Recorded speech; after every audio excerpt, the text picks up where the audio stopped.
All right, let's get started here. Can you hear me? I'm sorry if you, let me know if my dog gets too distracting. I've been trying to move him around the house and I can't find a particular good soundproof place to put him in. So if it gets a little annoying, let me know. I'm hoping he can settle down here after a while, but let me know if it gets kind of distracting. How are you doing? Good, awesome. Yeah, for those of you who submitted your work on time, great job. I am going to be going through the process. I went through, I believe, the first section already with giving you evaluations. So if you haven't received any feedback as of yet, just be patient with me because I do have 3 sections of this class and I want to take my time and give you guys the best feedback possible. So, it's just a matter of finding the finding that time slots to do so. But I will be getting back to you. Hopefully I'll be finishing up at least by Wednesday. So kind of hang tight if you have not heard from me as of yet. Well, welcome to week 3, live lecture 1. We're going to be kind of discussing a few things, kind of interesting things that may not be in the actual week 3 topics in week 3, but I think they're good to touch upon, to think about. But then we also are going to be looking at your discussions today and then also your assignment 3. So let's get started here. And if you have any questions with anything that we went over last week, let me know. Just to let you guys know, week 3 work needs to be submitted by Saturday before midnight, just like all other projects. And also your assessment and your discussion needs to be posted, your initial post before midnight on Wednesday. And then just make sure you're responding to 2 different peer posts to gain the most from the discussions. All right. So the last time that we met up, we did just a quick quiz review from week 1 and 2, just kind of what we went over in lecture, some interesting, you guys did really good on that, by the way. I was kind of surprised that you guys definitely held on to that, knowing which ads, what strategies, we kind of talked about. So great job. So it's always good to kind of know that terminology and know the different strategies that, you can take in advertising. We looked at examples of illusion advertisements as well, some really cool things. We also talked about guerrilla marketing as well, which I didn't post on here. And then week 2, we went over your assessment demo last time we met for assessment 2, and then I just kind of opened it up for critique. All right, so today we're going to go over your discussion 3. We're going to talk about ethics and morals in advertising as well. There's some things to think about that you might not have. And then assignment 3, we'll go over your overview and do the demo. All right. Before we get into this information, I just wanted to show you real quick. Let me pull this out so you guys can see this a little easier here. If you go to week 3, our learning objectives, which I posted in announcements too, are posted here. So this is all of the things that we'll be walking away from this week learning. So we're going to identify 3 elements of effective branding. That's good because you kind of know what works. That way you're kind of following along those same strategies of what makes an effective brand and branding all across the board. And then we're going to explain 3 unique design considerations specific to working in a 3-dimensional space. Since we are going to be creating trade show booths coming up here, we need to understand that, the design considerations. And then we're going to identify 4 categories of information used in information advertising as well. There's a quick little video here, the approach to email marketing campaign, if you guys want to check that out. And it's about almost 2 minutes. Go ahead and check that out. And then don't forget to ratings and videos. This is good to kind of check. I think last week there was a link that wasn't working in here. Yeah, I think it was the second link. So I posted another link and announcements for you guys. So if that ever happens, just let me know. I usually go through here and check, but sometimes links go bad even days after that the class starts, so you just never know. Okay, so week 3 is what we're looking at. So articles are required here, the basics of branding. So they're going to just kind of go over brand strategy, defining a brand, promoting a brand, identifying 3 elements of effective branding. I love brand identity design. I think it is really a fun thing to do. And you always start with a logo, and then you create this brand by brand identities. That's kind of cool to read up on that. Examples of informative advertising. It talks about the 5 types of informative advertising. We looked at motivational, but now we're looking at informative. And then it also shows the similarities and differences within here of informational versus motivational. This actually would have been really nice for your first discussion to kind of check that out. Don't forget too, you have lynda.com videos here to access, talking about the origin of branding again, definitions of a brand, what makes a brand, strategy 101, kind of goes through your design process steps, and then, creating identity systems. So logo designs, different types of logo marks, the process of designing different marks here and brands. Lots and lots of chapters in here. Obviously, you don't have to watch all of these, but if you wanted to use some as a resource, you can definitely go in and take a look at those. I do too. Logo design. I'm gonna tell you, I had a professor in my undergrad tell us, and this is always stuck with me. He always said that if you're a good logo designer, you pretty much made it as a designer, because they are probably the most challenging things to design to make it effective. Yeah, and that's because you're using one mark to represent a whole brand, a whole business organization. So to make that work is really challenging. I think some people underestimate how much time goes into developing a logo mark. So yeah, once you kind of are good in packaging, yeah. But once you get that logo, once it's designed and it's effective and it works, you kind of, it's one of those design challenges. So, all right, let me switch back here real quick. Any questions about that? Just kind of looking at week 3 as a whole here. Okay. Sorry about my dog. Is that getting annoying? Okay. Let me know. I'm hoping he settles down here. He's a puppy, so, we're all in training here. All right, so let's take a look at ethics and morals. Things to talk about, because, there's a thin line when it comes to ethics and morals in advertising. There's things that maybe we've thought about, but as designers, and I actually did a thesis paper on this in my graduate studies at SCAD, and it was really kind of things that I never really truly thought about came into my awareness when I was obviously writing this paper. And how much designers have responsibility as a part of this. I'm talking about, like false advertising, or,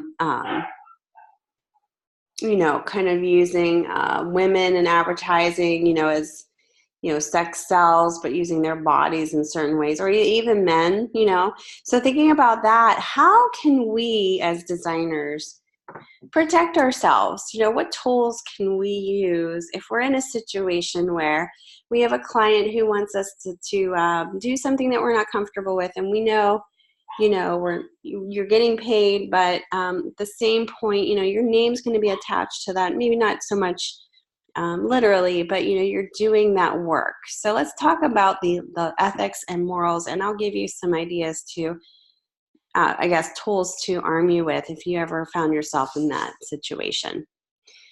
So advertising, and I think this is really good to go over, because sometimes we find ourselves in situations like this for sure.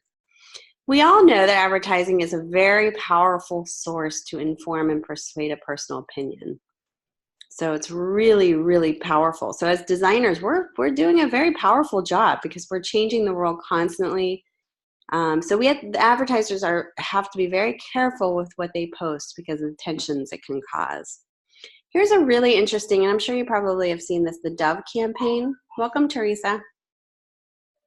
So the Dove campaign came out with something really interesting, talking about real women instead of using Photoshop. And this is coming out more and more nowadays, but they started this campaign and they're just showing real women now in advertising. So, and they're kind of promoting the awareness of, hey, we're real people here.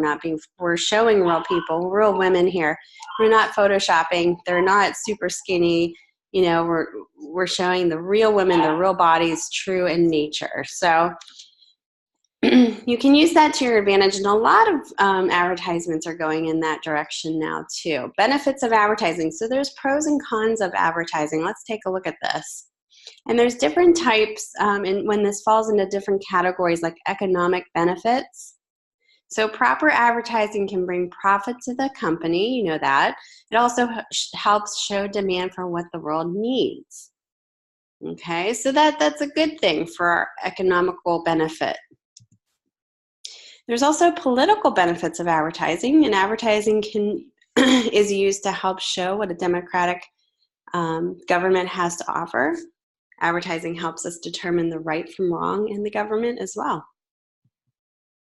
There's also cultural benefits. You can raise awareness to specific minority issues. And advertising can also help people by inspiring them to do things such as giving to a specific cause. That's a good thing. There's also moral and religious benefits to advertising. People can use the method of advertising to spread the message of their faith or views of a specific humanity issue. And they can also create awareness to social issues in advertising. There's negative sides too, so let's take a look at this. So economic harm, again, we looked at the benefits, now let's look at the cons. So advertising is used to persuade people to buy or use things. This is the point where some things can become abused, right? So, we can really do some harm there. So some things like brand loyalty and sex appeal are used to persuade buyers. And advertising causes people to want and crave things they do not need. All right, so that could be a harmful part of the economic sector there, Arby's, here you go.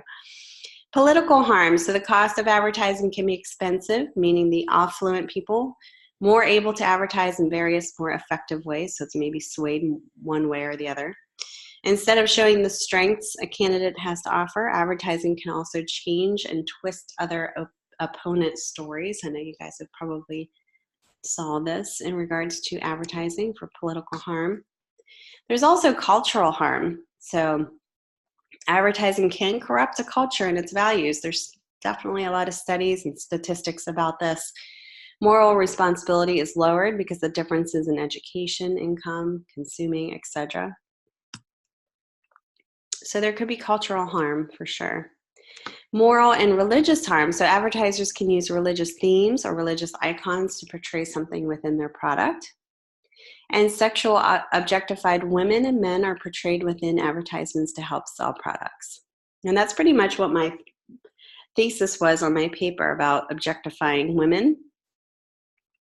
And there's a lot of studies that go into how advertising affects society as a whole in this regards, showing women as objects rather than actual human beings. This ad is a good example of that. How does that affect culture and society? I dug up some research about facts about kindergartners who are actually on diets. The percentage is really high, which is kind of scary. And it's it's kind of scary. A lot of it's the debate continues as far as how it's linked to advertising, but people see advertising all the time. Kids are subjected to it all the time. So we see these versions, on screen or billboard and ad of women or men who are beautiful, and often you can't achieve that beauty because it's not real, it's photoshopped. Because it's unattainable, people harm themselves in order to reach that status. Yeah. So there's a big debate about it, but my thesis was pretty much centered around that. And then also what designers can do, their responsibility in regards to this. There's also deceiving advertisement. So how does advertising deceive people? Can you think of some ways? Maybe you were deceived at, one point.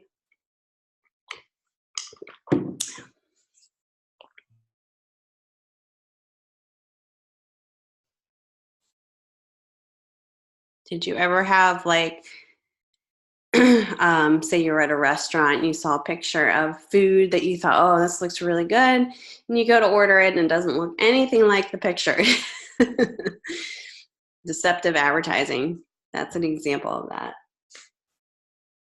Yes. So let's take a look at some deceptive advertising. So here we go with the food. So claiming that a product can do something that it cannot is a clear-cut case of deception. So saying that a package is 1 and 1.5 times bigger than another, for instance, if it is a clear-cut case of telling the truth. But in the real world of advertising, the issues are seldom so clearly demarcated. It's deceptive. Or is it deceptive? So you see here the Burger King Whopper, and the advertisement looks really juicy, full. It's beautiful. But the actual Whopper on the right is what you get. So, there's different tricks to photography when it comes to this, just like it is with home. And it's crazy how staged things can be, not just food, people, but also homes. I just went a couple years ago to look for a house, houses, and it's crazy how they do things to make it look, a room much bigger and brighter, and you go in there and it's completely not what you expected. So yeah, so in this situation, the actual Whopper was rotated to most attractive angle with cheese slightly puffed up for picture. I've seen stories about how, for food advertising, they use, say, different materials for the food, so it's not even food anymore. For example, they use mashed potatoes to show ice cream, because ice cream is really hard to have a photo shoot because it melts quickly, and then also the white appears sometimes different color. So using mashed potatoes still looks like ice cream, but it holds its form, and it definitely can be lighter in appearance. Yeah. And I wish I could find that. It was like a documentary I saw many, many years ago. Some some designers use like glue instead of milk. For cereal commercials, they'll use glue when they pour it in because it's really white and it's easy to film and photograph. So different things like that, things that we don't think about that isn't actually food, just to make it look better. Here's a really, kind of a crazy ad, and I'm sure you've seen something like this where there are obviously two photoshopped pictures. The one on the left is photoshopped to make her look older, which is crazy. And then the one on the right is photoshopped way over to make her look, the skin smoothed out. She definitely looks a lot younger, but you can definitely tell that there's Photoshop work done there. So it's very deceiving because there's no true real face in there. It's photoshopped from the beginning to the end. Here's one I thought that was kind of funny because I've seen these before. You think you're going to get this really cool looking product coming out of this package, and it's kind of like a nailed it type of an example here. So that's deceptive advertising. Here, mock-ups, demonstrations, simulations, and ads, like I told you before. There are legendary stories about ad campaigns that have used mock-ups rather than real products in order to simulate the way products work.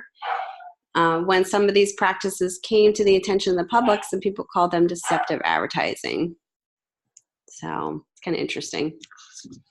There's also harmful products. You know, you don't see this now, maybe more with alcohol, but cigarettes have definitely faded out in terms of ads.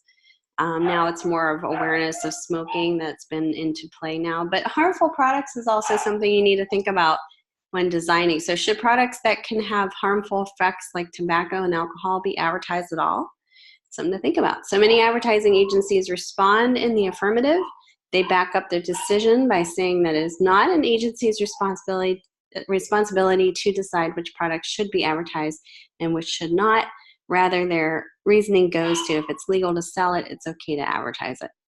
You know, but, you know, do you want your name on that? You know, you may want to, and that's fine. It's all completely up to you.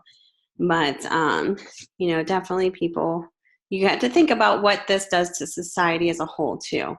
So ethical standards in communities, we're going to talk about community standards. So in your community, ethical standards in advertising needs to take community standards into account. A single set of universal standards about what is good, bad, or just acceptable is difficult to apply everywhere. What may be appreciated in one community may be off limits to another. In addition, local histories and social issues interact with ads to produce unique local interpretations and meanings. So what may be good for one community may not be for another. So this ad for jeans plays off Leonardo da Vinci's famous Last Supper. Here, gender is reversed and religious imagery has been put into the service of selling. This ad had to be withdrawn in Italy and Spain because the predominantly Catholic public did not like it. When an ad so clearly violates public standards, what should be the process for changing or removing the ad? Is it the responsibility of the company, the government, or the individuals who object? It's kind of interesting when it comes down to it being community standard. There's also subliminal advertising, this is kind of interesting. I've seen kind of some videos on this. So for over a half a century, many people have believed that advertisers secretly embed covert messages into print advertisements and TV commercials. These embeddings are believed to communicate secret messages to consumers that cause them to act irrationally in the marketplace. A variety of internet sites purport to be constantly uncovering such messages and alerting consumers to such unethical advertising practices. So there's actually a movie here, which I'm not going to click on, but if you want to check out, maybe I will post this to announcements. Just kind of shows you some subliminal advertising. And I think this actually is, if you ever, like, for instance, saw ads on TV for Super Bowl, or actually, no, TV series. If you watch like a TV series and they have a brand, like for instance, what was that one show with, it was like a singing show. It was like where it was a talent show, America Got Talent, where they actually have the cup sitting on the desk and it's like Coca-Cola or Dunkin' Donuts. You know, that's kind of like a subliminal thing where they're not promoting it directly, but they're all drinking it or eating it. So you kind of see it within, you know, the actual show.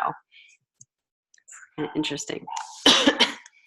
Advertising to children is also something very interesting and could be a line that you want to kind of be aware of here, just ethically and morally. Some people think not, but advertisers continue to do so as far as, is it ethical to advertise to children? The central question here is whether children should be treated like other consumers or whether they deserve special treatment or should not be advertised to at all. Canada severely restricts advertising to children, as do some European countries. So it's kind of interesting to see, you know, other than us in the United States, kind of what others have banned or not banned. So kind of thinking about that, there is options that you have, and you have more power than you think as a designer. And this is kind of why I'm bringing this up. It's not really covered in week 3, but I think it's important to know, to have the tools to, you know, if you were ever in a situation where you weren't comfortable or you thought, I don't think this is good for society. As a designer, how can you protect yourself? What are your options? So what can designers do? So how can you empower yourself as a designer to try not to be involved in unethical advertising? You can empower yourself with manifestos and or agreeing with AIGA's ethics and responsibility as a designer. Did you ever go on AIGA's site before and checked out the ethics? I'm going to pull this up here. I have to, sorry guys, this is, he's kind of going crazy here. I know you definitely can hear him. All right, so let me pull this up real quick. It seems like the more I talk, the more he's barking here.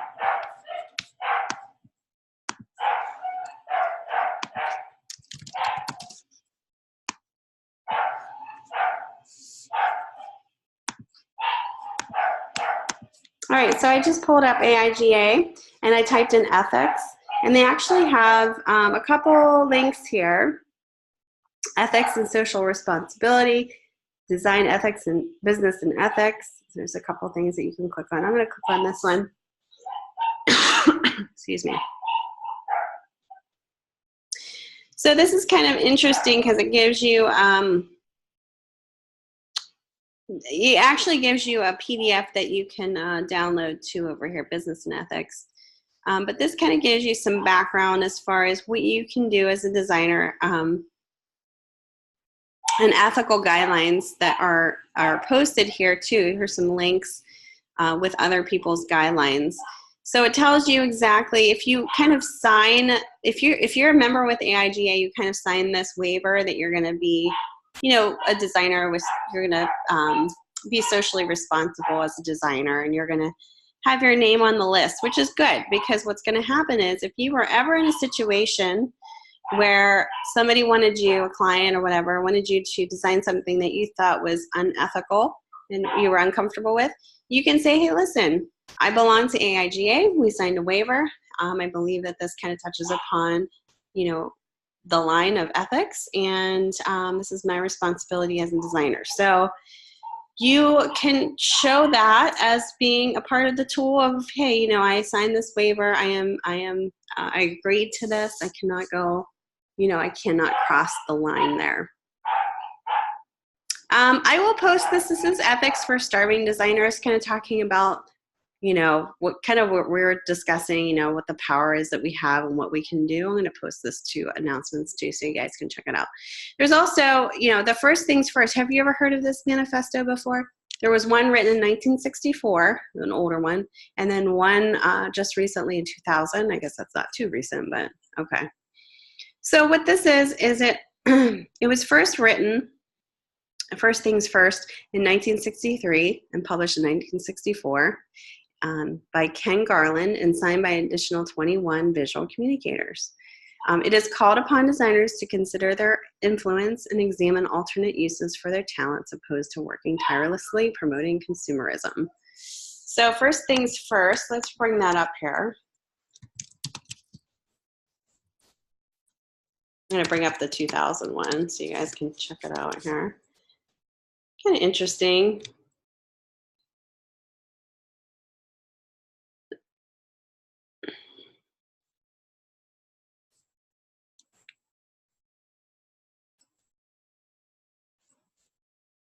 So it's just a manifesto of sorts, and it talks about, it actually, in this book here, this is what's in this manifesto. So it says, we, the undersigned, are graphic designers, art directors, and visual communicators who have been raised in a world in which the techniques and apparatus of advertising have persistently been presented to us as the most lucrative, effective, and desirable use of our talents. Many design teachers and mentors promote this belief. The market rewards it. A tide of books and publications reinforces it.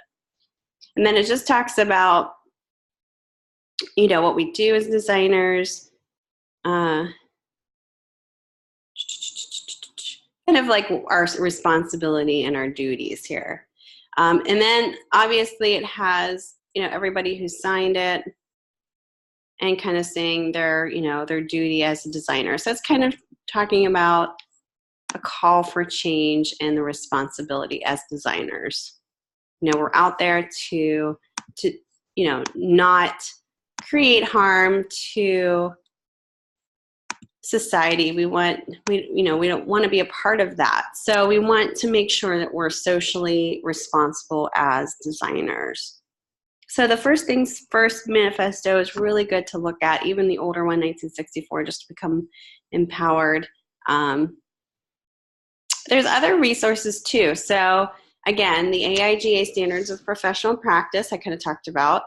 And what it does is you sign your name and you adhere to principles of integrity that demonstrate respect for the profession, for colleagues, for clients, for audiences or consumers, and for society as a whole. And these standards define the expectations of a professional designer, represent the distinction of an AIGA member in the practice of design. So AIGA members of the supporter level and above who are agreed to adhere to these standards are denoted in the designer directory by AIGA logo. So your name would be listed in there if you agreed to it. And then that way, if you were ever in a situation that you felt like, this is kind of crossing the line ethically and I don't want to really be a part of that, you could go to your client and say, I'm part of the AIGA Standards of Professional Practice, and I think that these, what you were asking me kind of crosses that line. So it's a tool for you to use, to kind of support you and protect yourself. There's also design, business, and ethics PDF that you can download on the AIGA website. It's pretty lengthy though, but it's interesting because it touches upon a lot of different things, not just ethical responsibility as a designer, but also how we charge freelance-wise, a lot of different sections in this book. So you may want to definitely check this out. It might be a great resource to have in your hand, especially if you're thinking about going on your own as a freelance designer. No worries too, the ad industry also has, American Advertising Federation does exist, so they have principles and practices also listed for ethics as well. So they're also, a part of the process too if there is issues with ethical advertising. So advertising, public relations, marketing, communication, news, and editorial all share a common objective of truth and high ethical standards in serving the public. Talks about, again, what's kind of the content in there and kind of their new ethics code listed in their website. If you ever want to check out a really cool website called adbusters.org, definitely go and check that out. What's neat about that is it just kind of brings up the opposite of what advertising does as far as, basing it on the consumer. This is promoting the opposite. So, it's kind of looking at it as, advertising in a negative way. So Adbusters is a kind of a neat website to take a look at as a designer, because it's kind of making you aware of things that advertising can be looked at negatively for, and they're kind of doing the opposite. So for instance, there was an actual Buy Nothing Day, and that was an ad done by adbusters.org that they were promoting, and that was just to buck the system of, consumerism and what advertising is all about. It's kind of the opposite. So definitely check that out. The website has a lot of visual examples, some interesting things to look at, and a different perspective in that regards. All right, any questions about any of that?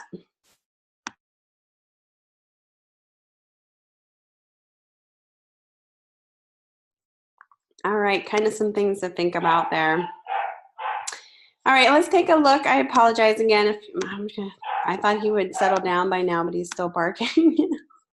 Let's take a look at your discussion 3, and then I'm going to take a short break to see if I can quiet down my puppy here, so he's not part of the recording or craziness. All right, so we're going to look at effective branding, and again, we're looking at this because we want to know what works. It's good to know what works, how effective branding, what goes into effective branding, so that we can also, kind of follow that same strategy there. So go ahead and read through this. It just talks about branding as a whole. Talks about defining a brand, building a brand message, building a message around the brand, being consistent. I'm going to go right down where the prompt is here. I'm going to read this out loud and then let me know if you have any questions. All right, so in this discussion, choose an existing company, so something that already exists, and research their brand and answer the following questions. How would you define their brand? Talk about it, maybe in adjectives, and why. Find 3 examples of their advertising and post them to the discussion. Be sure to reference your image sources. Number 1, are these examples consistent with the company's brand? Maybe you might find some advertising that doesn't quite kind of sync up with what you believe the brand is all about. Give specific examples. So you might find a disconnect there. For your citation, you might use articles that show examples of good or bad branding. You can also find articles from experts that suggest how to define a business's brand. I think that's a really good point there. I think showing examples of good and bad is good to look at because you kind of know what works and what doesn't work. And then you can talk about it, showing both examples. So what works, what doesn't work. And be objective about it. Say the facts about why it works, why doesn't it work. All right, so you can look at different brands. I mean, think about car brands, clothing brands, sports brands. Think about electronic brands, all the different categories that you could talk about. It could be something that you bought into that you really enjoy or like, or maybe something that you didn't like that you bought and you want to talk about or you found advertising for. I think it's pretty self-explanatory though, but do you have any questions about that?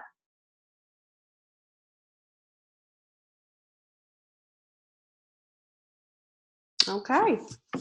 So go ahead and get that started as soon as possible. If you're having problems knowing how to embed the image, here's some examples to how to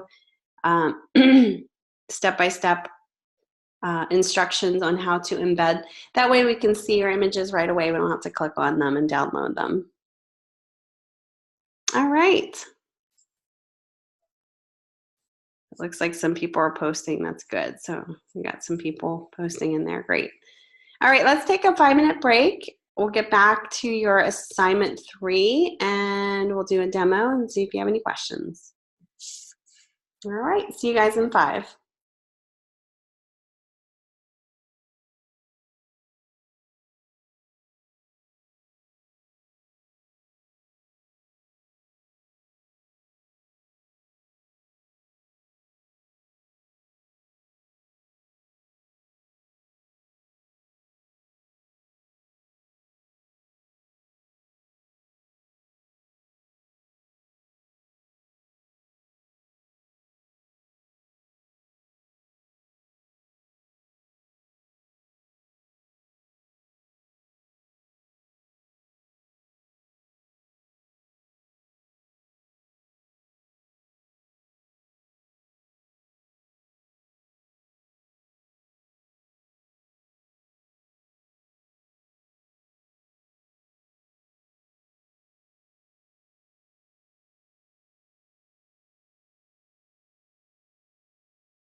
Okay, can you hear me? Welcome, Carla.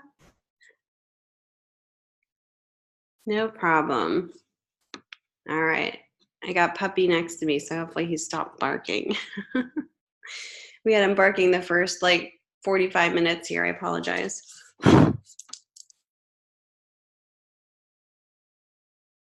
All right, so we went over a few things so far. We just kind of went over the discussion, morals and ethics in advertising. And now we're going to take a look at, let's see here, to the next slide. Oh, the assignment. So you have a product tear sheet to do. Let's go ahead and I know you guys can't see my slide here, sorry. We are going to go take a look at your product tear sheet that we are going to be continuing your creative concept campaign theme that you are that you created for your billboard. Now, again, I'm just going to repeat this because some of you guys are new in here that just logged in, but I didn't quite finish up yet for evaluations on your billboards and your web ads. So if you're still waiting to hear back from me, it will be coming in soon. It's just because I have 3 sections of this class, I've been kind of immersed with evaluations. But hopefully I'll get that done soon so that you kind of know the direction that you're going in. Most of you kind of already have a theme going on, so it's just kind of tweaking some things. So just kind of bear with me. I will be getting those done hopefully at least by Wednesday, if not sooner. Okay? So are we doing critiques today? Yeah, I mean, if you want to, we could definitely take a look at whatever you have, to look at. That's fine. Yep. All right. All right, let's take a look at your assignment 3.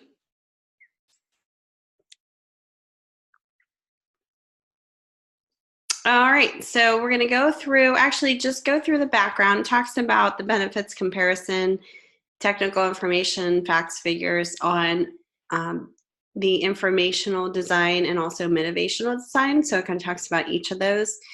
And we're going to go right to the prompt here. I think this is important to say. The key to a successful informational advertisement is to give enough information to motivate its target audience, but not so much that it overwhelms them or loses their interest. Then follow up with a concrete call to action that directs that motivation in a way that benefits the company. That's important to say. So there's that line there. Okay, so when potential customers visit Most Homes booth at the trade show, they should be able to take something with them that gives them more information about the smart lock and encourages them to purchase one on Most Homes website. Most Home wants to make sure they have the following information. So all of this information will be on your tear sheet, or should be. The lock fits in the standard lock opening in most outside doors. The lock can be installed easily by someone with no previous experience installing locks. The lock joins the user's Wi-Fi, so the lock can be operated, and the status of the lock can be checked from anywhere in the world using a smartphone app. The lock uses government-level encryption to ensure it is safe from hacking. The lock has a 2-year warranty. The lock is $149, which is less expensive than the leading competitors. And the lock can be purchased at mosthome.com//smartlock. Remember that benefits will motivate much more than features will. All right, so the assignment instructions are using InDesign or Illustrator. Create a 1-page single-sided product tear sheet that fits in the rest of the campaign, represents Most Homes brand, includes all the information above, and motivates its audience to purchase a lock on Most Homes website. Be sure to use a specific call to action. And then you have the actual specifications here. So product tear sheet's dimension is 8.5 by 11. Color mode, CM White Cakes, it's going to be a printed piece, and then the resolution is 300 pixels per inch. Use the logo and imagery you downloaded from week 2's assignment. When you're done, you're going to submit your file as a PDF. And that's the only thing that you're going to submit with your file name as such. Any questions about that?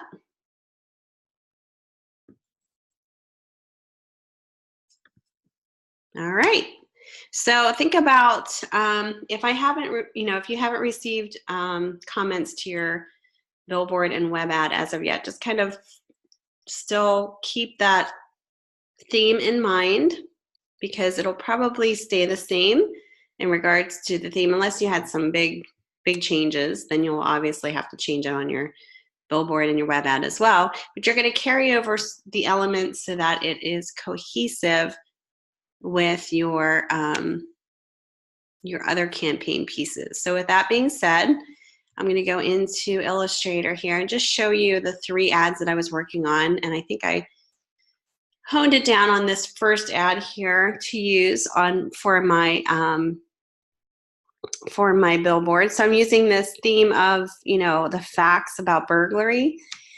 So a home burglary happens every 30 seconds. Find out more at the home show. I could probably say something more about the lock in there, but I didn't quite add that in there as of yet. Just kind of a call out about the lock itself. Let me open up the web ad that I actually did too in your demo here based on that. So I used a different quote here, but keeping it very similar. 60% of burglars use forced entry. The only thing I need to do is change the image to the right here. I need to kind of fade that on the right. I didn't do that yet. Find out more at the home show. Visit our website. Here's the website. Very short, sweet, but it's consistent with, the look of this first one here. The only thing I need to change is obviously the image here needs to change. So let's see here. I'm gonna see if I can go ahead and change that. In the meantime, what I want to do is I want to use that same theme, the same kind of quoted theme in my tear sheet, but obviously I want to add in that new information. And I may want to kind of add some more descriptive information too. All right, so give me 1 second. I'm going to go ahead and change this so that it looks good going forward, because I forgot to do that.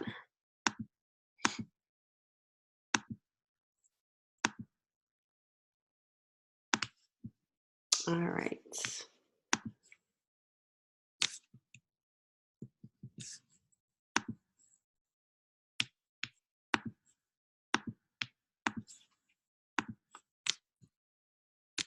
This was the, yeah. Let me open up this original image here. Give me 1 second. Oops, I think I just accidentally hit something here.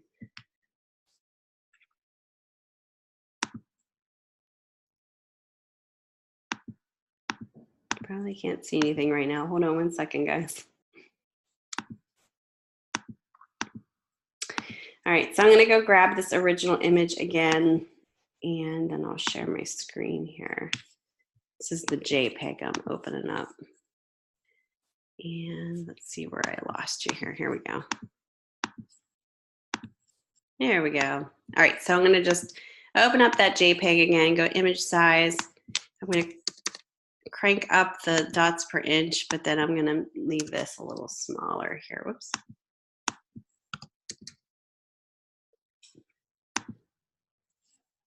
All right, and then I'm going to put a mask on this. And then a new layer underneath. And it's going to be a rich black that I'm going to fill it with.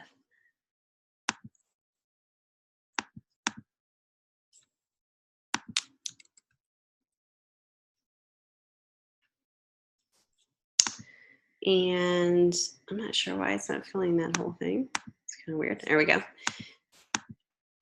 There's a viewing issue there. I'm just going to put new. This is my desktop. Okay. Then I'm going to go back to my Illustrator file. I just want to fix this because I think it's going to look a lot better. Many of you probably had issues with the resolution there.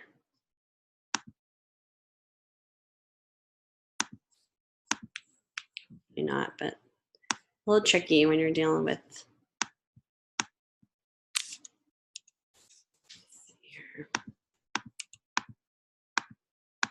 the lower res for screen only. Okay, that actually doesn't look too bad. We're going to center this a little bit. There we go. Okay. And now I can just draw my rectangle.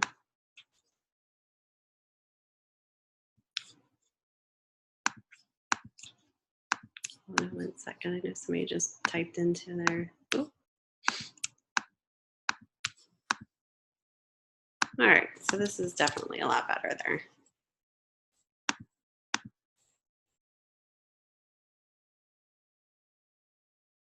Yeah, you have to put like a, you have to put a, let me show you, mask on it.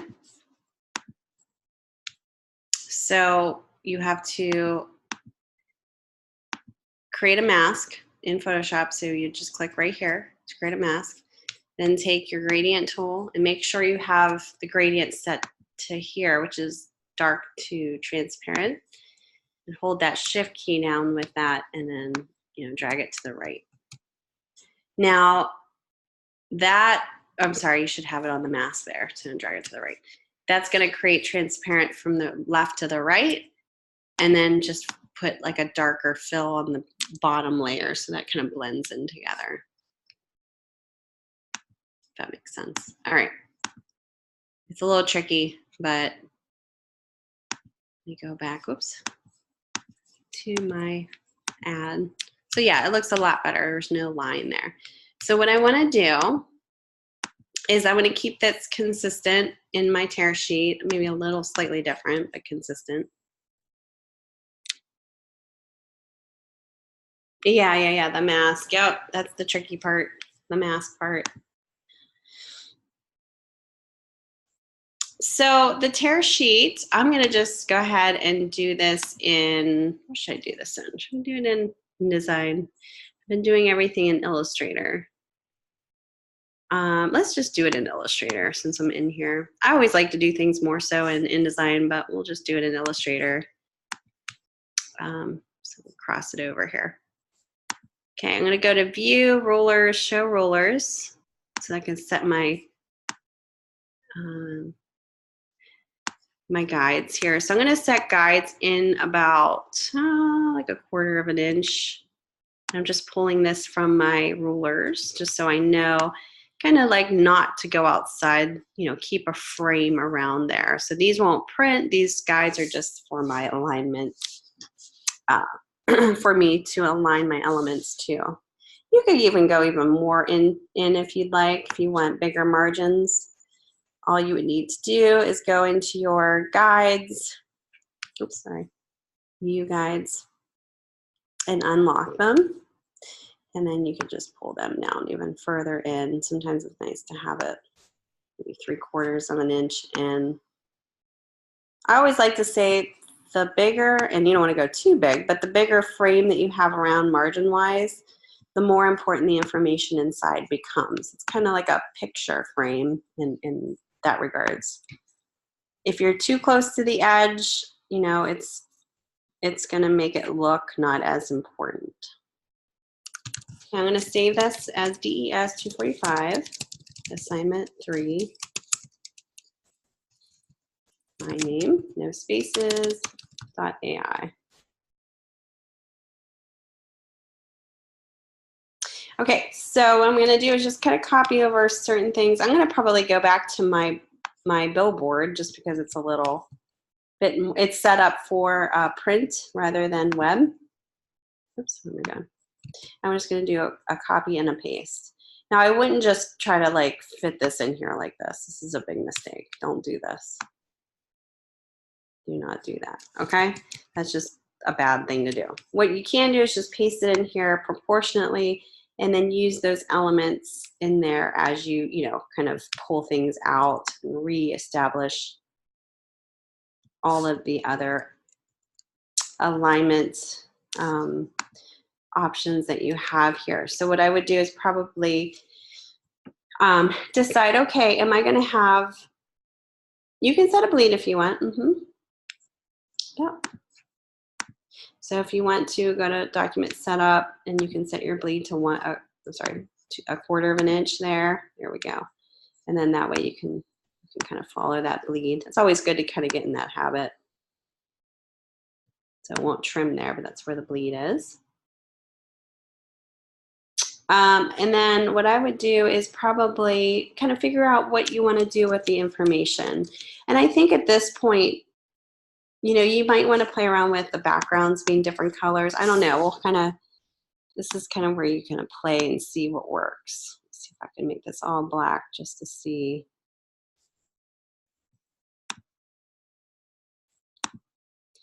This works a little bit better here. Now, you don't have to necessarily use the same picture in here, but it keeps it consistent if you do, but we can kind of play around with that. And obviously we want to change the wording in here.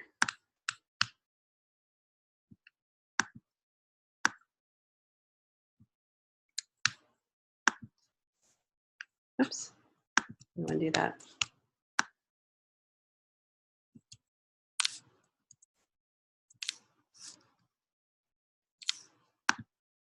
All right, so let's go ahead and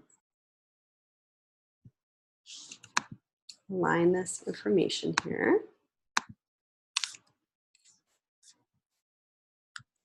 Okay, now I'm going to kind of play around with this. I'm going to go back to my quotes. Remember the quotes I was taking this from? My home burglary facts. I'm going to take something off of here. I like this quote up here: homes with a security system are 3 times less likely to be burglarized. I think that's kind of an interesting one to have on the tear sheet, because, you know, now they're talking about the benefits of having a home security system. So I'm going to put that one in here. Homes with a security system are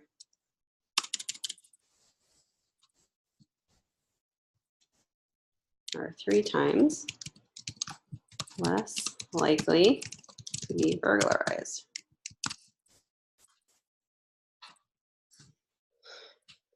Okay. Now we're going to move this information down and kind of find a home for all of this. So play around with it, see what works. I need to play around with this image, obviously, a little bit more. Put this over here. And this may kind of change depending on, you know, I need to kind of adjust some certain things here.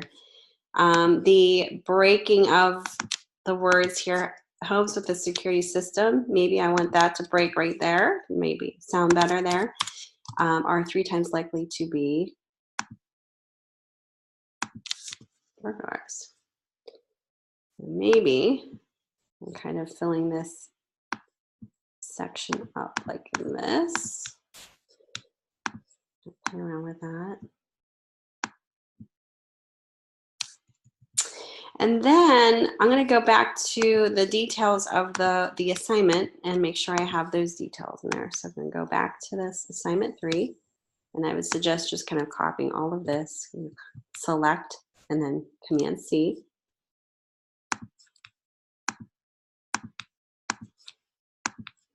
Go back to this Illustrator file or InDesign, depending on what you want to do, and just draw out my text box here. And I'm going to paste it in there. Now I have to make this white so we can see it.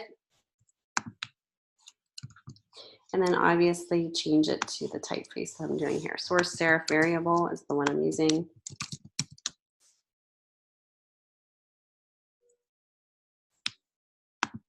And because it's a tear sheet, you don't have to have, you know, that your text, your body copy shouldn't be that large. I would say keep it no more than 12-point type, and a good range of copy versus leading. I like to do the 20% range.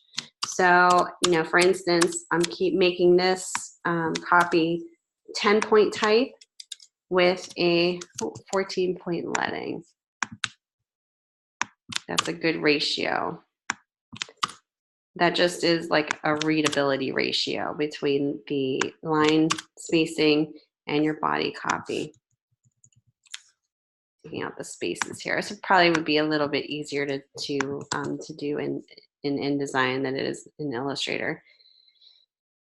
All right, now I kind of think that maybe we would do maybe a little bit more of a stable look to this. So I'm gonna, when I say by stable, I guess more balanced. So I'm going to not do that, but I'm going to center this just to see what this looks like. And it looks like I need to make this a little smaller point size to fit in to this area here. Now, the only thing about bullet points for copy like this, if I put the bullet points there, which I don't have them in yet, and I make it centered, it's going to be hard to read. So you may just want to keep this left justified so it's a little easier to read. And then put the bullet points in there. If that's the case, you know, maybe I would want to do the left justified in that regards because I want to keep it consistent. So things just to think about when you're going through this. No, you can take off. Yeah, she's asking about, do we have to literally copy and paste what's said there? I don't think you need to. I think you can revise this, definitely. Just have, you know, I don't want you to revise it too much, but, you know, maybe instead of saying the lock, lock can be, or even say joins can be fits. You know, kind of take out that uses 2-year warranty, 149, and then okay, so it could be like this. We're taking out that information, yes. And then I would just do a option 8, which is a bullet point. Create some bullet points so that it can be easier to read. And then what I would do is set up some tabs here. Because you have a line here that right here that is longer than your box. So I would go ahead and select all. Where's your tabs at here? I'm so used to doing this in InDesign type tabs. There we go.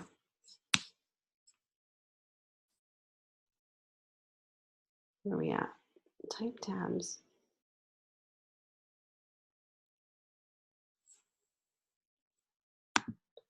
There we go. So you can set your tabs. It's a little different in Illustrator than it is. Like I do most of my setting, copy setting in InDesign. That's why I'm kind of a little like, oh, there we go.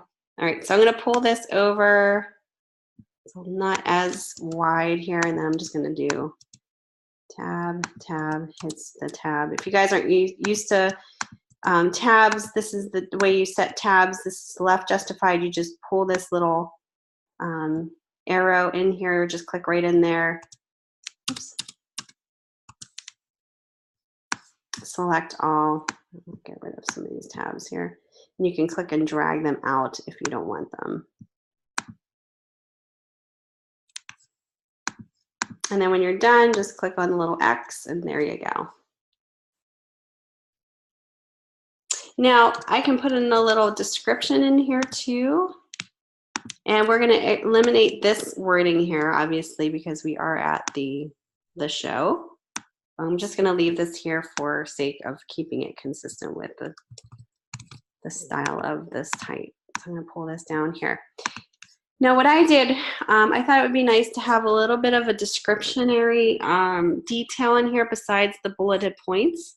So I went ahead and looked up another brand that's very similar to this. And you can do the same. And then I went, so this is QuickSet, and it's an online app, and it works with your lock and home, just like the one that you're working on. And I went to the About section, and I just copied this part, which is like a little intro, and I pasted it in a Word document here. And it shouldn't be too long, just like a paragraph about talking about what it is. And then what I did was I just replaced their verbiage with mine using Most Home. And then you can go in and definitely change some words in there too. But this is kind of a nice way to kind of have a little description on your tariff sheet, because people are holding it as if they're, they're going to be reading it. It's reading material. So having that extra information is okay. On your billboard and your web ad, no. But on here, definitely can have that in there. If you don't want to, it's fine. It's just a suggestion. So I'm going to go ahead and put this in here, and I just copied and pasted it from my Word file after adjusting it. And now I'm going to change.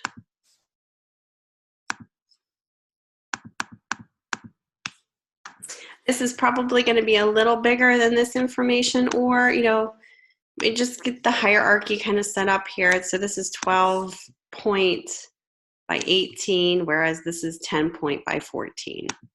And then my headline goes with this information, so I should pull it together. This can have a little space in between it, just so it has nice, pause, visual pause.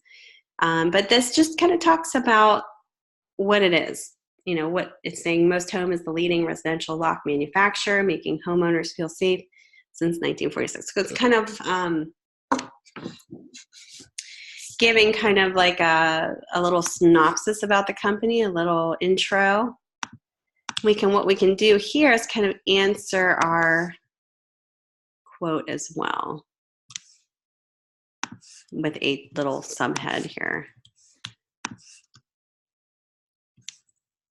And of course, I'm going to change that wording. I think somebody just typed it here. Hold on 1 second. Background info. There you go. Yep. Yep. I'll make sure this is all aligned. There we go.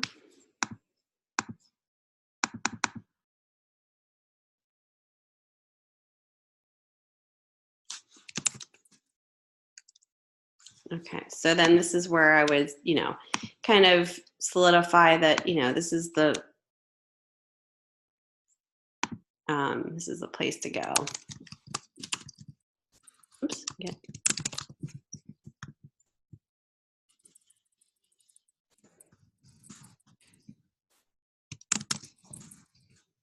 Secure your home, something like that. Okay. And then this kind of goes into a little bit about the background information there. Okay. All right. So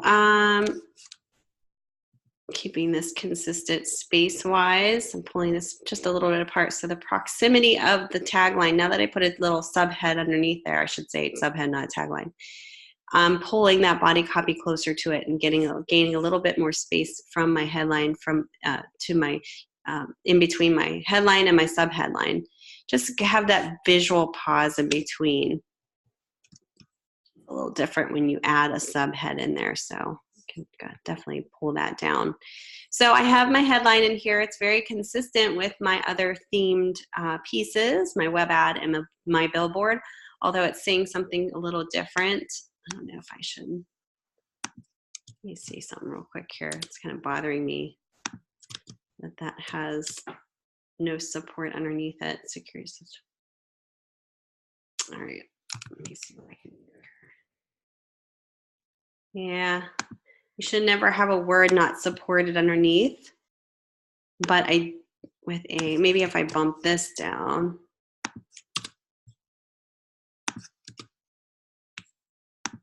I'll pull this up. I don't know. Kind of see how that may work. Maybe get this a little bit bigger.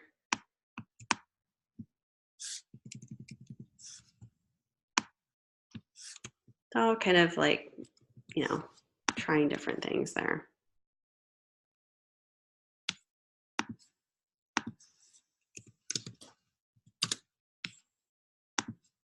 There we go. Something like that. I don't know. Maybe a little smaller.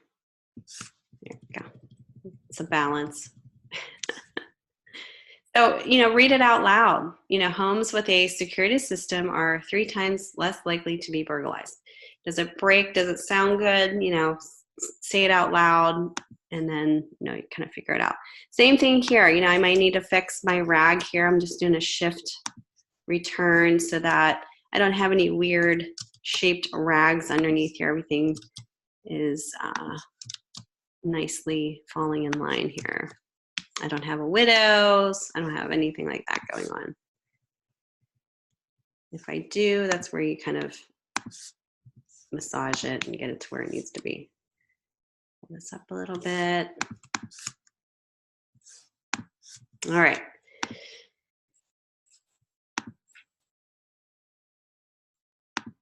And I'm using those guides to align all of my elements in there. Now, of course, I have a bleed set in here, so I have to make sure that, you know, I definitely can see that too. All right, I'm gonna save this. And then, you know, you can also put above here features. So for example, if you wanted to have a lead-in sentence here, oops. Take out the space here, hold on a second.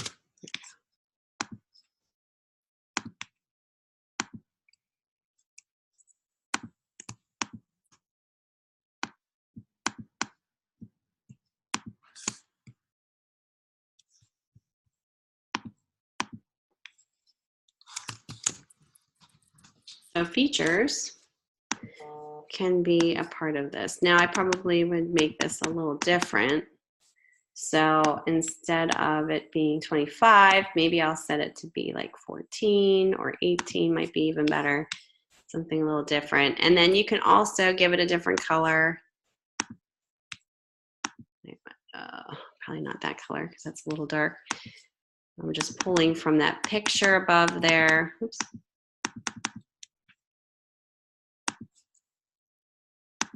The brighter pink here. Let's make it a little brighter.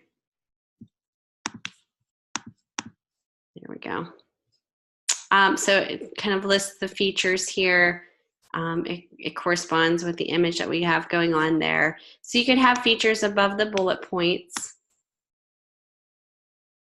And then what you might want to do, instead of having all of this information down here, because this is, let me move this here.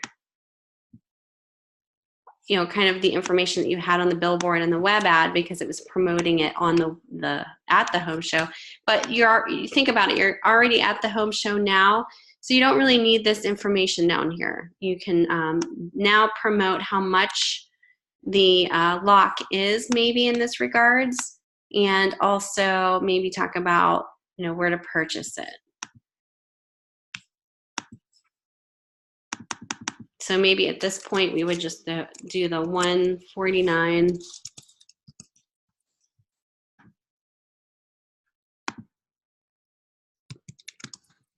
with 2-year warranty. And that would be, you know, obviously you would make that larger so that it's standing out. You can also make it so that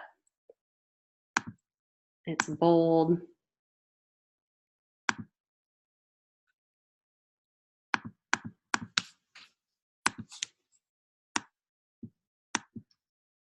We're going to go ahead and pull this over to the right for now. Oops.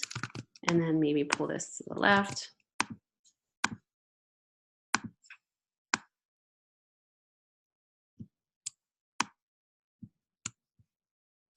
Let's see how everything's panning out here. Let's see, pull this up.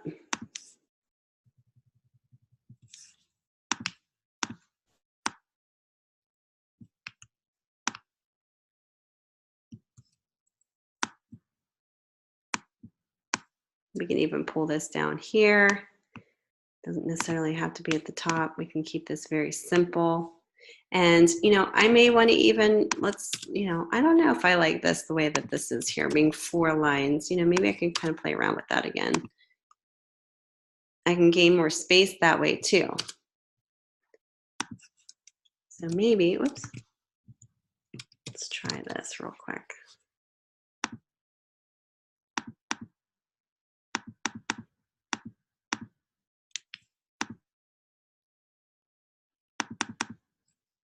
I'm going to pull in this so that I have, oops, it's not so wide out here. So I'm going to select just this top line, and I'm going to pull the tracking in just a little bit. Kind of like a trick to do to kind of pull it out a little bit. And then I can pull the, or put the tracking out on this so it's more, I don't like having a widow here, so I'm a little, I don't know, I might still have to play around with this. If anything, I would have this coming down here. I kind of like the fact that the security system is together on here, so I'm having a little bit of a problem with choosing which one to, how to kind of do that. So give me a second here. I'm going to pull this up just a little bit so that it's together, reads a little bit more together, and then pull this up a little bit.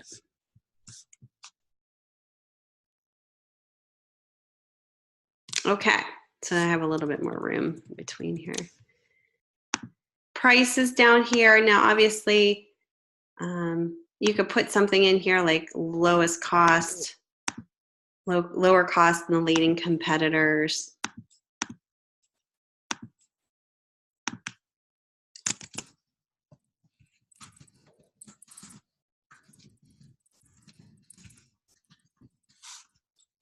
And then you can add that into this area here above the price. And that'll kind of attract, hopefully, say, oh, that's a pretty good deal.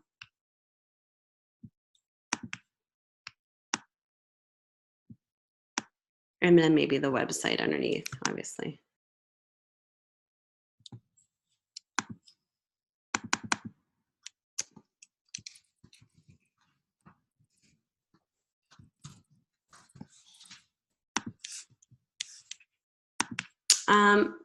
Play around with the imagery.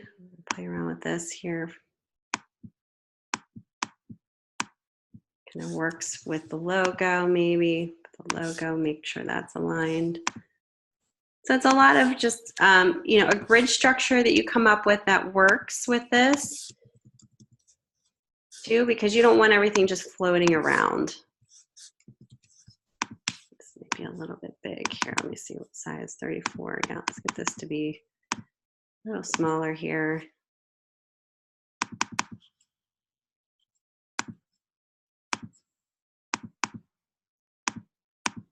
18. We'll do this. So, gain a little space there. So I'm just finding that balance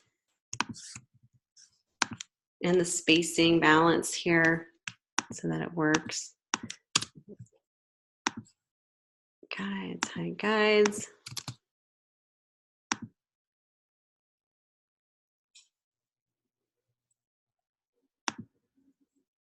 All right. Oh, let's get out of there. Okay. All right. Now, if I wanted to see this, say I want to do like a little clipping mask so I don't see all of that information there, I'm just going to do 8.5 by 11 square. Go ahead and put this in here.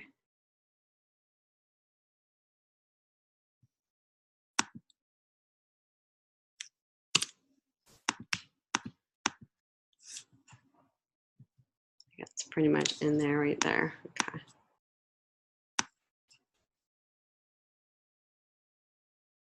I'm just doing a clipping mask here.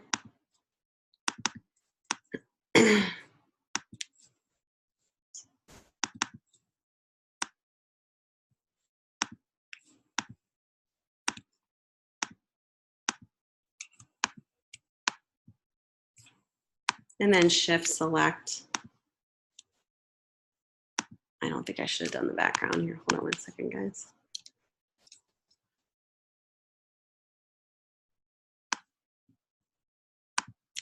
Here we go.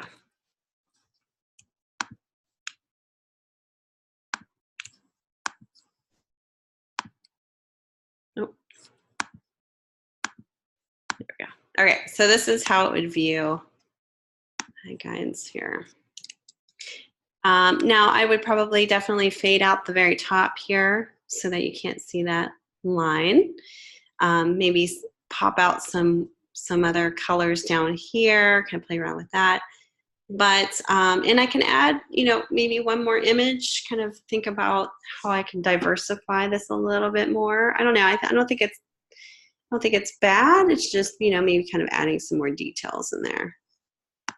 Might be a good thing. Now, don't forget your folder in the assignment too has all the images that you can use, but I would definitely keep it consistent. You don't have to use all of the images, but keep it consistent with the look of your ad. Let's see if I can bring up some more images here. Here's another one. This one's a TIFF and it has the white background. So if you're not using a white background, you might need to knock some images out.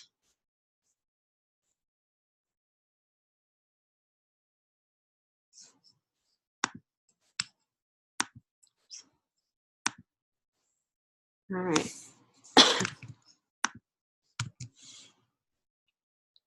You know, maybe I swap this one out. Excuse me, guys.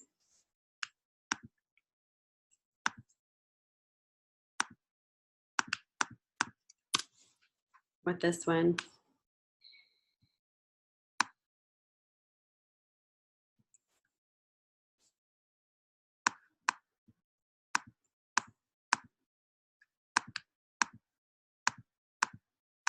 I'm just selecting all of my elements to bring forward because I don't have layers set up here. And then what I would do is probably dial the opacity down.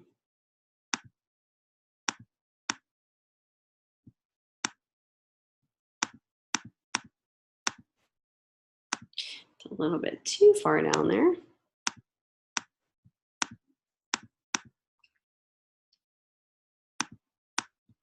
And then play around with the position of it.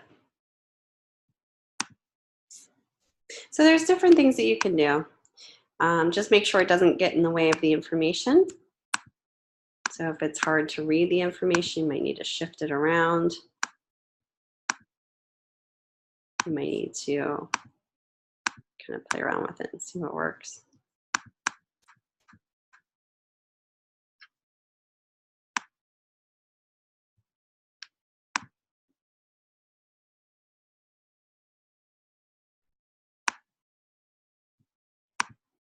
All right.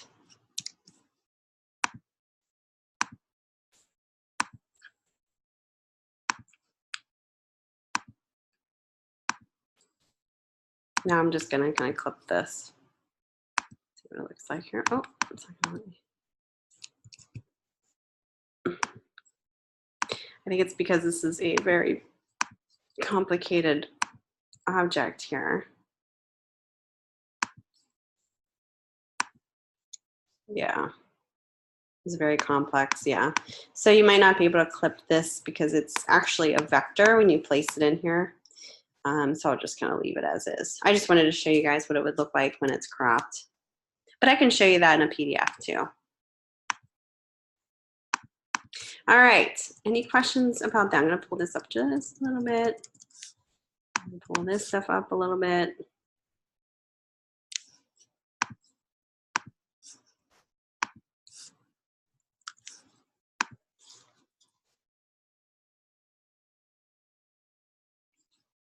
I'm going to save this as a PDF so you guys can see this without any stuff hanging off the edge here. I'm just going to do smallest file size. And then just again, make sure the images that you're using in there are CMYK, 300, 300 resolution pixels per inch. because this is going to be for print.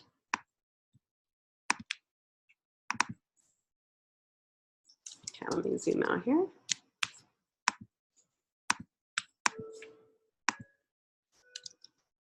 So this is what the final tear sheet would look like.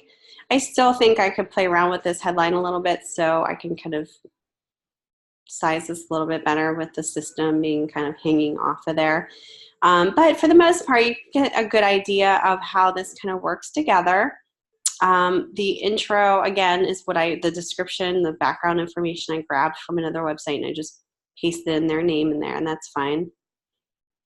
And then the features I added to the actual bullet points that were given to you guys, and then I modified each bullet point so it's not word for word, because we brought that up about literally taking it word for word. Down below is, more of a call out information about the price, warranty, that they're the lowest cost than their leading competitors, and then a website, obviously, that is also listed in features so that you can go and purchase the lock.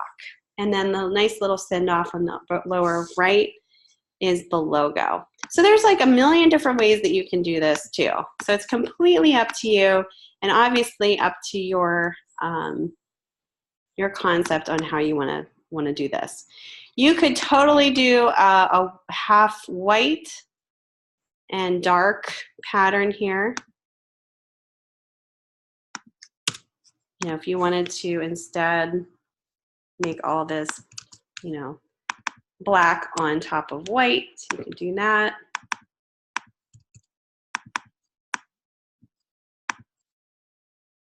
Change some things up here.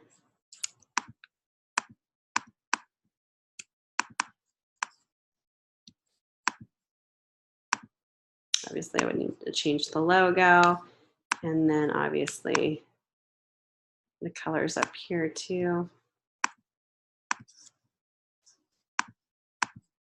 There's a million different things that you can do up here.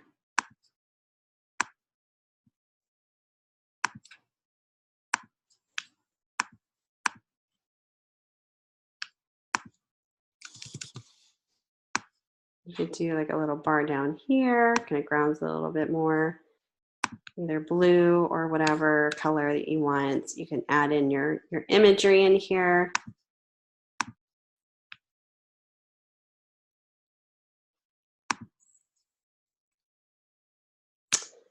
Where was that other, oops. No. I'd probably move this down a little bit more, and then obviously give us a little darker color, maybe even this color. And this stuff, maybe even that color too.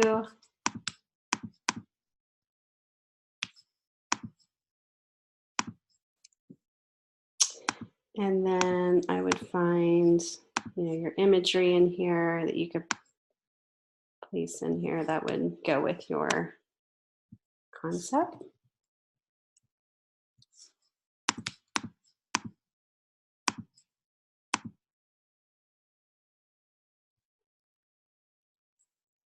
You could even put the lock in here, image. At this point, you could put the screen that was given to you too, of the cell phone screen that doesn't have, has a white background in it. Let me see, let me go into my lectures here and grab those.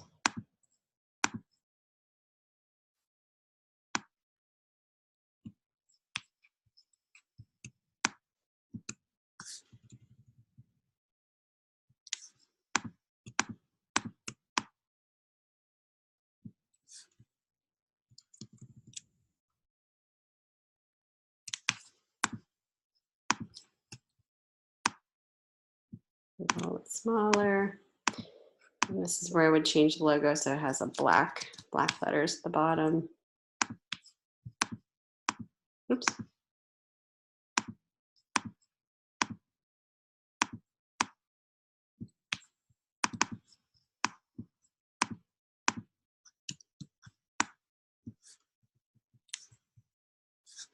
Zooming in on your work is great because you can see if your alignment is off. Right here, I probably just bump it over a little bit. Looks good there.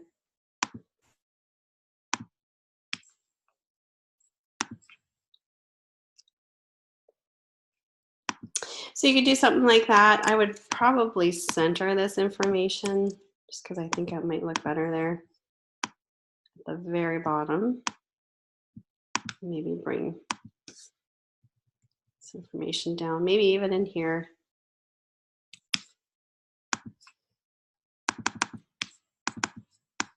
Making that white, kind of play around with it, see what works.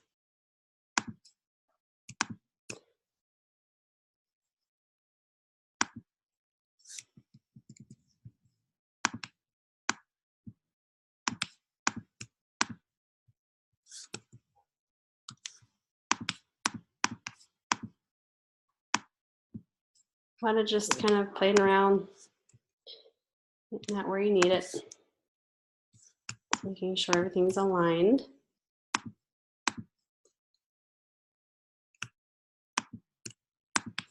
Let me get this aligned to the actual trim edge here.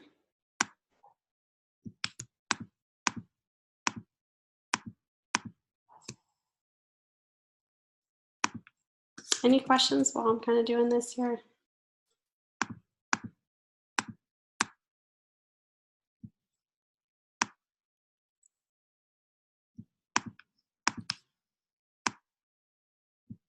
It's giving you some design options. Obviously, you're going to do what you're going to do on your end for your piece, but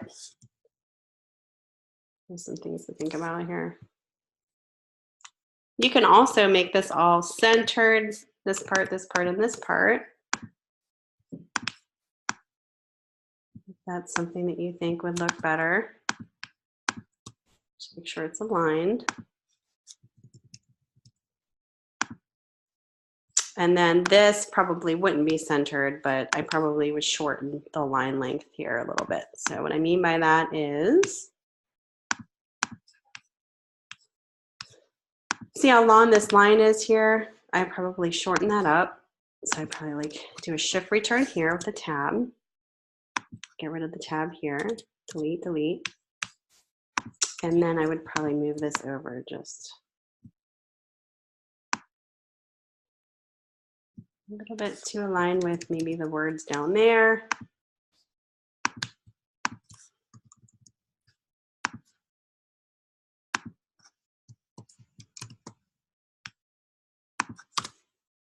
Okay. It's a little easier to do this in InDesign, a little harder to do this kind of switching up your words here. Doing the type is a little harder to figure out in Illustrator. It's hard to organize certain things when you're so used to InDesign. So you might want to do this in InDesign. I kind of just quickly did this in Illustrator.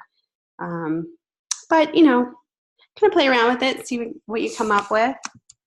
And just make sure it's cohesive, like I said, with everything else that you're doing. Pull this up just a smidgen.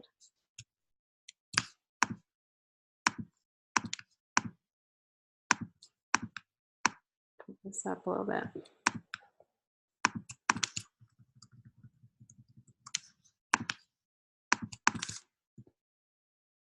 Give a little bit more space below here. It's always nice to have a little bit more space in between the features and your bottom copy.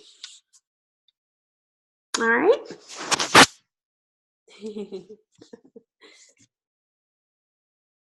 All right, so no questions. I'm gonna take a quick little break here, 5 minutes. You guys can get your files ready. I'll be back in a couple minutes, and then if you wanna share your screen, we can take a look. Sound good?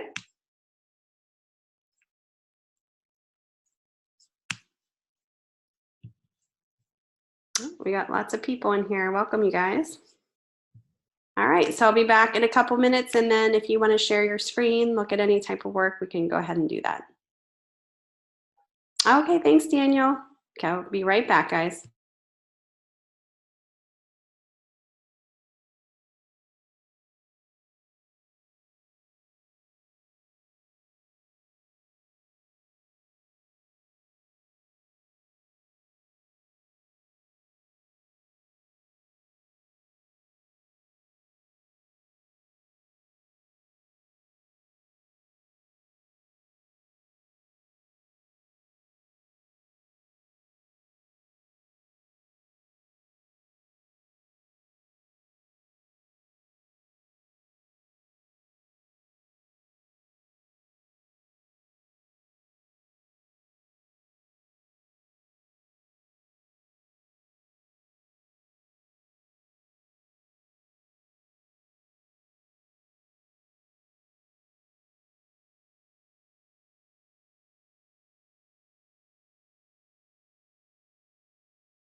Okay, can you guys hear me?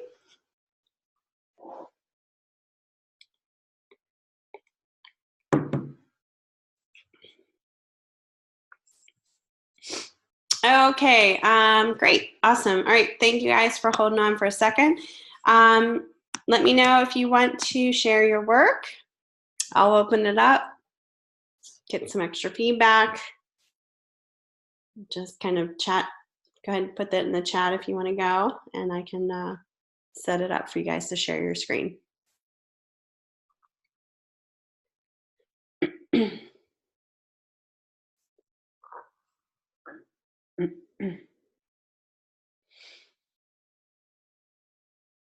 Carla, you want to go first?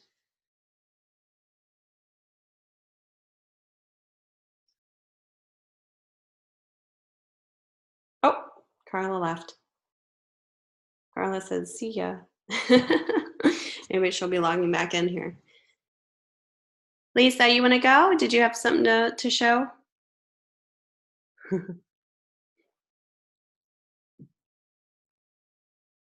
Okay, let me unmute you, and then I'll stop sharing and you can share your screen.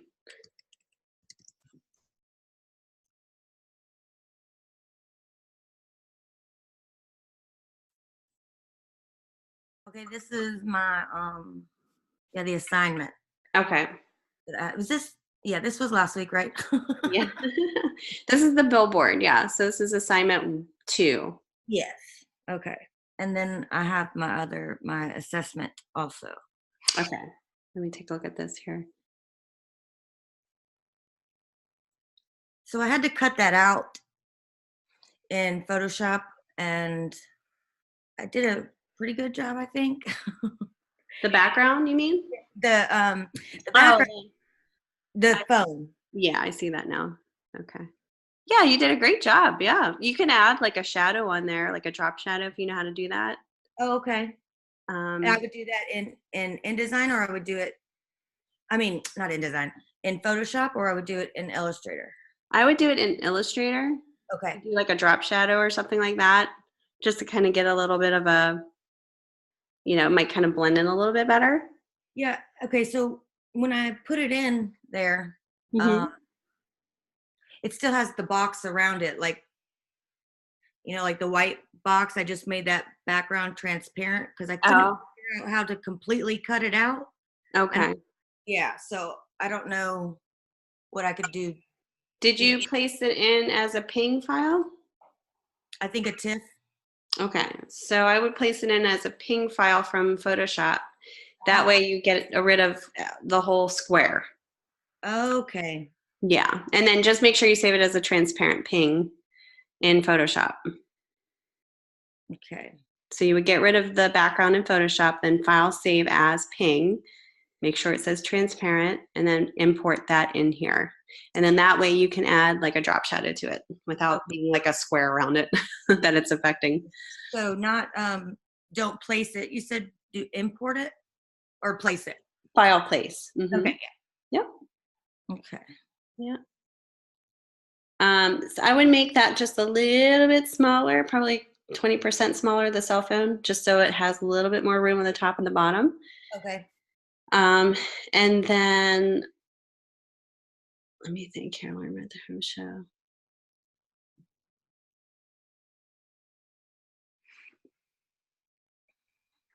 I'm almost thinking like the copy below the number might need to be a little bit bigger.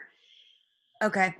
To be easier to read with the number. Almost the number really jumps out, which is great, but that size, type point size is very similar to the type point size you have in the white and also the convention center. I almost want to see it a little bit bigger if you can get that. Oh, A yes. little bit bigger. And then I would make maybe the copy below just a little smaller. Maybe not so much the web address or the date, but the other 2 lines. Just a little bit smaller. That way you'll gain a little bit more space there. Is this text and this text, I believe, are different point sizes. Yeah, but you can't tell. It's so the only difference I can tell is maybe the learn more is a little thicker as far as the bold. Yeah. But it almost looks like the same size. It's so similar in size. So should I make one or the other bigger, or both of them smaller at the same size? If you're gonna put the learn more at the home show in bold, I would make South City Convention Center just a little smaller in point size. Okay. I would downsize them together, probably like 2 or 3 more point sizes down, and then I would probably bring the South City Convention Center a little bit smaller. And you might want to make that bold too. Okay. We'll see what that looks like. Okay. And then I would enhance the top part, but make sure you have that space in between. You don't want it to all run. It's kind of almost running all together. So learn more at the home show. I would put closer to South City Convention Center and then gain more space in between. Okay. But it looks good. Looks good. Thank you. And then just be careful of the logo. It's okay if the logo goes all white or all black, but if you're using that specific blue, they probably want that blue to show. It almost looks purple to me. I don't know if that's because it's behind a layer. See how it looks dark purple? Yeah, it does a little bit. Yeah. Okay, so but if I had it the original color, it would blend into, like, it would. I would just make it white. Okay. Yeah. See, the clients would probably come back to you and say, why did you change the color? That's our color.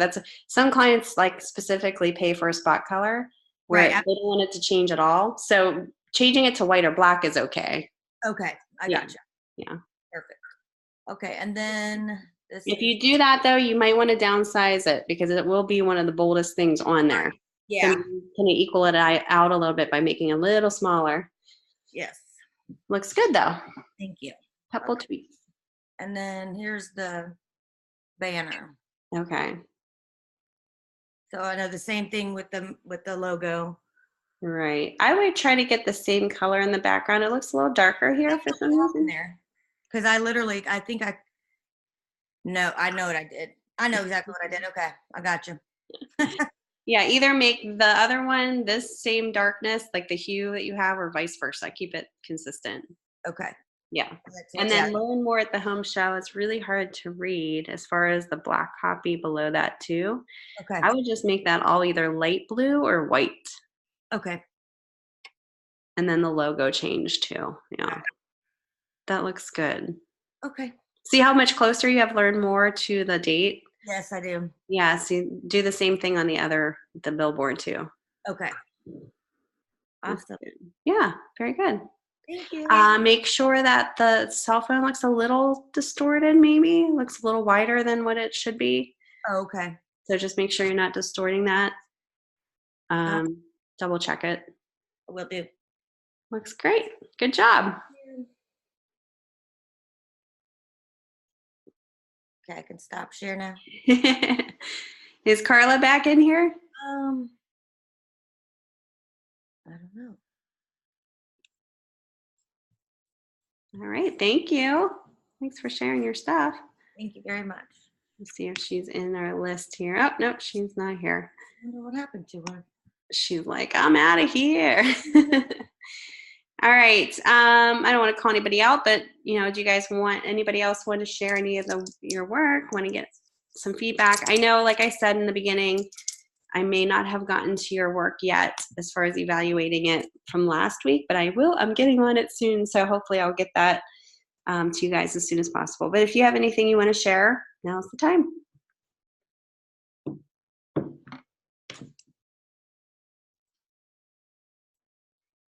And if you don't respond, then I'll take that as I'm good to go. And if you have any other questions, let me know. I'll be wrapping it up in a couple minutes here. And we'll be meeting on Wednesday. You're welcome. Thank you, Lisa. All right, so Wednesday, we're going to go ahead and take a look at your next, let's see, what are we doing on Wednesday here? Oh, we're doing sketches, aren't we? Happy Mardi Gras. Is that today? Geez, I'm like, I can't believe it's like March 4th already. Thank you for reminding me. All right, so yeah, we're going to be starting with your sketches for your booth here. So just kind of keep that in your mind as you go forward. Fat Tuesday is tomorrow. It is tomorrow. Yes, you're right. I kept thinking today was Tuesday for some reason. I'm all messed up. It's been a crazy weekend. Yeah, there you go. Well, happy Tuesday, Fat Tuesday to everybody, Mardi Gras. I'll see you guys hopefully on Wednesday. If you have anything you want to share at that point, we can do that. And you guys enjoy the rest of your day. All right. Talk to you soon.